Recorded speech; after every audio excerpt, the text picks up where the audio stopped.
Sebelum mendengarkan firman Tuhan, mari kita berdoa terlebih dahulu. Tuhan, kami mau membaca dan merenungkan firman-Mu.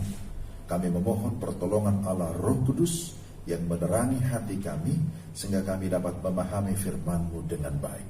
Dalam nama Tuhan Yesus, kami berdoa dan bersyukur. Amin. Pembacaan firman Tuhan diambil dari Kisah Para Rasul pasal 2 ayat 14. Kemudian disambung ayat 36 sampai 41. Demikian firman Tuhan. Maka bangkitlah Petrus berdiri dengan ke-11 rasul itu, dan dengan suara nyaring ia berkata kepada mereka, "Hai kamu orang Yahudi dan kamu semua yang tinggal di Yerusalem, ketahuilah dan camkanlah perkataan ini." Ayat yang ke-36, "Jadi seluruh kaum Israel harus tahu dengan pasti bahwa Allah telah membuat Yesus yang kamu salibkan itu menjadi Tuhan dan Kristus." Ketika mereka mendengar hal itu, hati mereka sangat terharu. Lalu mereka bertanya kepada Petrus dan rasul-rasul yang lain, "Apakah yang harus kami perbuat, saudara-saudara?" Jawab Petrus kepada mereka, "Bertobatlah dan hendaklah kamu masing-masing memberi dirimu dibaptis dalam nama Yesus Kristus untuk pengampunan dosamu, maka kamu akan menerima karunia Roh Kudus. Sebab bagi kamulah janji itu dan bagi anak-anakmu dan bagi orang yang masih jauh, yaitu sebanyak yang akan dipanggil oleh Tuhan Allah kita." Dan dengan banyak perkataan lain lagi, ia memberi suatu kesaksian yang sungguh-sungguh, dan ia mengecam dan menasihati mereka, katanya, "Berilah dirimu diselamatkan dari angkatan yang jahat ini." Demikian pembacaan firman Tuhan, dan berbahagialah kita yang mendengar firman dan memelihara dalam hidup kita sehari-hari. Shalom, selamat hari Minggu Bapak Ibu jemaat yang dikasihi Tuhan. Senang sekali kita bisa berjumpa lagi, dan saya harap bahwa Bapak Ibu tetap dalam keadaan baik, dalam keadaan sehat, dan tetap bersemangat sekalipun dalam masa-masa yang sulit seperti sekarang ini. Firman Tuhan pada minggu ini diberikan tema, bertobat adalah berbalik pada jalan kepatuhan. Bertobat adalah berbalik pada jalan kepatuhan. Jikalau Bapak Ibu mengikuti khotbah minggu yang lalu, kita mendengarkan khotbah tentang saksi-saksi iman. Salah satu saksi iman yang dipakai oleh Tuhan secara luar biasa adalah Rasul Petrus, sebagaimana yang sudah kita baca dalam bagian firman hari ini. Saudara, konteks bacaan kita berkisah tentang Petrus yang berkhotbah setelah mengalami pencurahan Roh Kudus. Oleh kuasa Roh Kudus, Petrus berkhotbah kepada orang-orang Yahudi dan juga banyak orang yang ada di Yerusalem pada saat itu. Dia berkhotbah dalam bahasa sehari-hari tentunya, yang bisa dimengerti, bukan dalam bahasa roh. Apa yang menjadi tema dan tujuan khotbah Petrus? Jelas bahwa Petrus mengkhotbahkan tentang Yesus Kristus yang disalibkan, yang sudah mati, dikuburkan, yang sudah bangkit dari kematian, bahkan yang sudah menampakkan diri dan sudah naik ke surga. Kemudian setelah itu Petrus menantang para pendengar supaya mereka bertobat dan menyerahkan hidup kepada Kristus. Oleh karena itu, berdasarkan tema pada minggu ini, bertobat adalah berbalik pada jalan kepatuhan, ada 3 hal yang ingin saya sampaikan secara ringkas saja. Pertama, arti pertobatan. Kedua, syarat pertobatan. Dan yang ketiga, berkat pertobatan. Mari kita lihat satu persatu. Yang pertama, arti pertobatan. Saudara, istilah tobat atau bertobat, tentu itu bukan hal yang baru kita dengar. Bahkan istilah ini bukan hanya muncul di dalam kekristenan. Agama-agama lain juga memakai istilah bertobat. Tapi konsep pertobatan menurut Alkitab adalah hal yang sangat esensi, adalah hal yang sangat mendasar. Mengapa?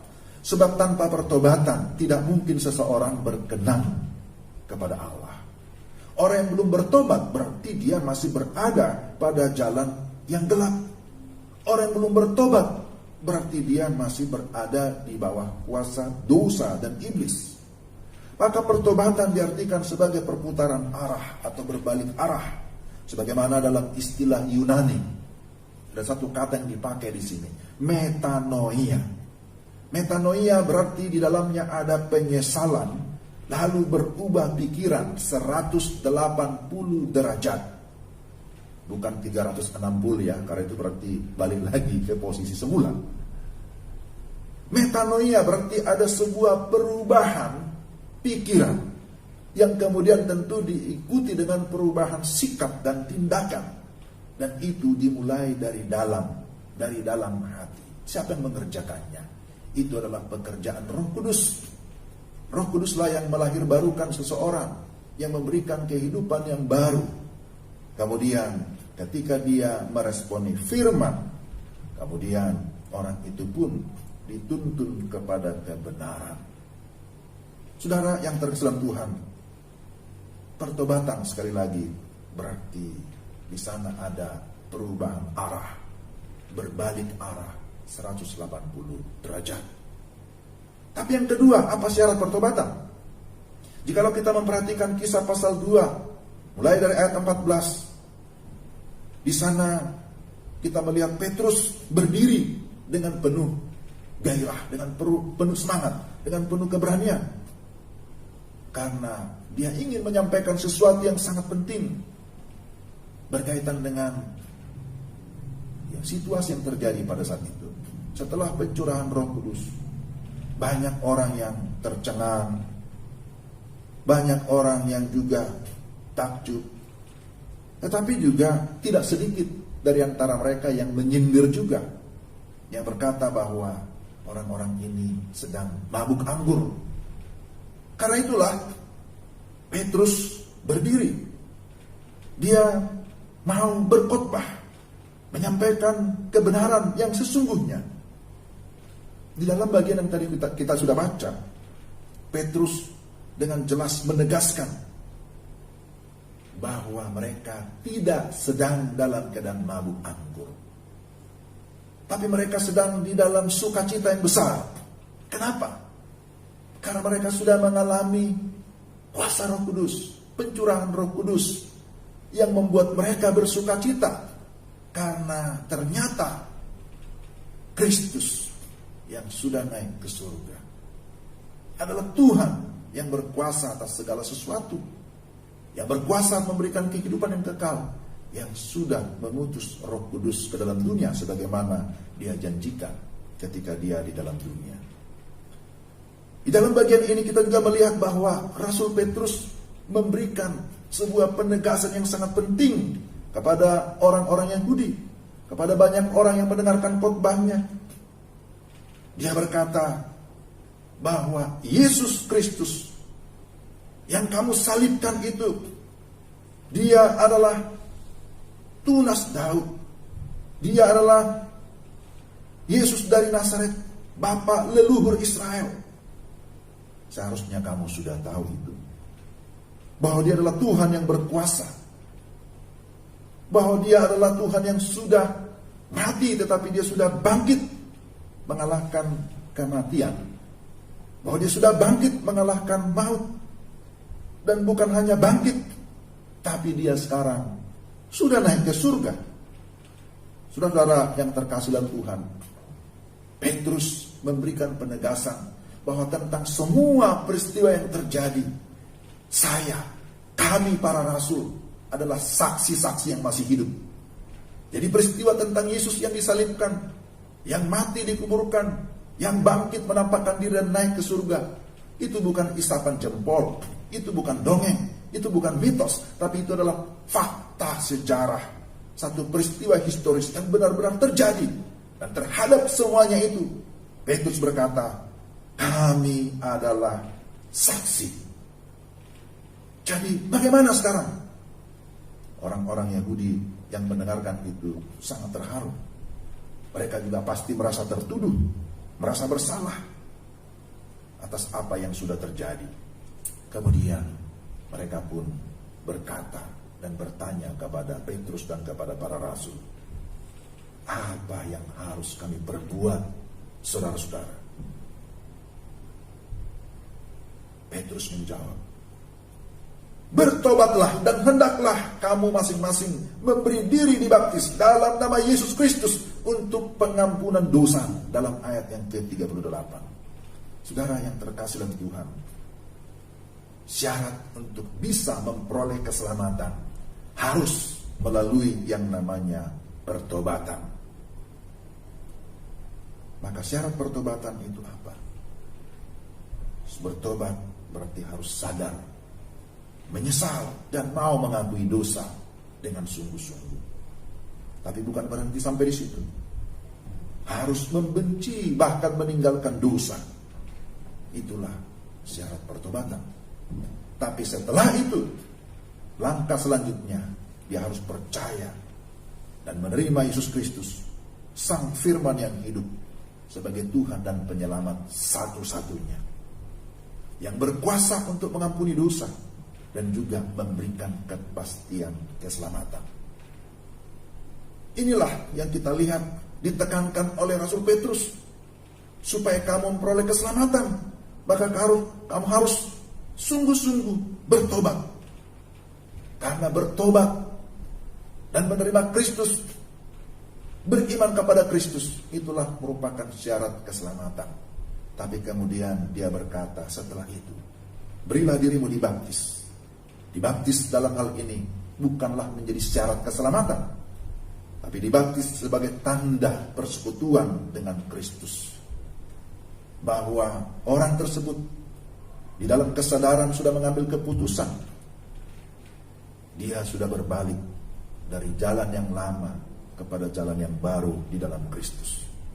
Dia sudah berbalik dari jalan kegelapan kepada jalan terang. Dari jalan ketidakpatuhan kepada jalan kepatuhan di dalam Kristus. Sekaligus menjadi identifikasi bahwa dia sekarang sudah menjadi pengikut Kristus, sudah menjadi murid Kristus. Saudara yang terkasih dalam Tuhan Yesus Kristus, apa yang merupakan berkat pertobatan? Ini yang ketiga. Ketika mereka bertobat dan beriman kepada Kristus, maka mereka mengalami berkat-berkat rohani yang ajaib. Apa saja berkat pertobatan? Pertama, bahwa mereka menerima pengampunan dosa. Saudara, di mana ada pengakuan dosa, di sana akan ada pengampunan dosa. Ini adalah prinsip teologis. Tapi yang kedua, mereka menerima janji keselamatan. Di sana disebutkan bahwa mereka diselamatkan dari angkatan yang jahat ini, dalam ayat 40. Dan tentu saja bukan hanya bagi mereka dahulu, bagi saudara dan saya, bagi kita semua, keselamatan semata-mata hanyalah karena anugerah Tuhan. Dan yang ketiga, berkat pertobatan mereka menerima karunia Roh Kudus. Karunia Roh Kuduslah yang membuat mereka bersukacita, mengalami kedamaian, mengalami kasih, mengalami kebahagiaan, dan mereka bersemangat bergairah untuk apa? Untuk menjadi saksi Kristus. Luar biasa saudara-saudara, bahwa Alkitab mencatat ketika Petrus berkhotbah ada 3.000-an jiwa yang bertobat pada masa itu. Dan mereka pun memberi diri mereka untuk dibaptis. Mereka tidak lagi hidup menurut jalan yang fana. Mereka tidak lagi hidup di jalan yang lama. Tidak lagi di jalan yang gelap. Tapi mereka sudah berpindah dari gelap kepada terang. Apa bukti kepatuhan mereka? Di dalam Kisah 2 ayat 42 sampai 47, kita melihat di sana bahwa mereka bertekun dalam pengajaran para rasul. Mereka juga bertekun dalam persekutuan. Mereka juga bertekun di dalam perjamuan bersama. Di sana mereka saling berbagi, saling menolong satu dengan yang lain. Tapi mereka juga bertekun di dalam doa. Dan kita lihat bahwa kesaksian yang begitu indah ini membuat mereka sungguh-sungguh mengalami pembaruan tiap-tiap hari. Mereka bertumbuh secara rohani, bertumbuh secara kualitas, tetapi juga secara kuantitas. Dalam ayat 47 di sana disebutkan tiap-tiap hari Tuhan menambahkan jumlah mereka. Puji Tuhan. Saudara yang terkasih dalam Tuhan, mari kita berhenti sejenak dan merenungkan betapa ajaibnya kasih Tuhan dalam hidup kita. Tapi pertanyaannya, apakah saudara sedang berada di jalan kepatuhan, di jalan ketaatan, di jalan kebenaran? Masihkah tetap setia di jalan Tuhan? Sudahkah saudara benar-benar meninggalkan semua jalan yang lama itu dan sekarang berada di jalan yang baru di dalam Kristus? Sudahkah sungguh-sungguh mengalami pertobatan berbalik arah 180 derajat? Jika saudara berkata, saya sudah bertobat, sungguh-sungguh menerima Kristus sebagai Tuhan dan Juru Selamat, maka kita berkata, haleluya, puji Tuhan. Sebab itulah yang Tuhan mau. Tetapi masih ada pertanyaan lagi. Masihkah ada sifat atau karakter saudara yang masih perlu diperbaharui? Ataukah masihkah kita ini, saudara dan saya, masih jatuh ke dalam dosa tertentu? Kalau iya, maka kita membutuhkan anugerah Tuhan secara progresif. Pengampunan, pengudusan yang terus menerus. Supaya hidup kita pun bisa makin disempurnakan di dalam Kristus. Kita membutuhkan doa dan firman yang melaluinya Roh Kudus terus bekerja di dalam hidup kita, menuntun kita kepada jalan kepatuhan itu. Oleh karena itu, saudara-saudara yang terkasihi Tuhan, mari kita tetap fokus di jalan kebenaran dengan memberi perhatian kasih terhadap orang-orang yang masih dalam belenggu dosa dan mereka yang saat ini juga mengalami kesusahan, penderitaan, mengalami kesulitan. Terlebih di masa-masa COVID-19 ini ya, dampaknya makin meluas, makin besar. Banyak orang yang sudah terganggu. Mungkin juga banyak orang yang stres, frustasi. Secara ekonomi, secara sosial, secara psikologi ada tekanan. Tapi juga bisa secara rohani sudah mulai mengeluh. Mungkin ada yang saling mempersalahkan satu dengan yang lain, yang tidak lagi percaya kepada Tuhan, kecewa dan lain sebagainya. Tapi saudara dan saya, Bapak Ibu jemaat yang dikasihi Tuhan, sekalipun dalam situasi seperti ini tetap memiliki iman kepada Kristus, itu adalah anugerah. Maka tugas kita adalah bagaimana kita memberi pengaruh, memberi dampak, bagaimana menjadi saksi bagi dunia ini, bagi sesama, supaya kita hadir di dalam kata-kata, di dalam perbuatan yang sungguh boleh memberikan perhatian, memberikan pertolongan, memberikan kekuatan dan penghiburan.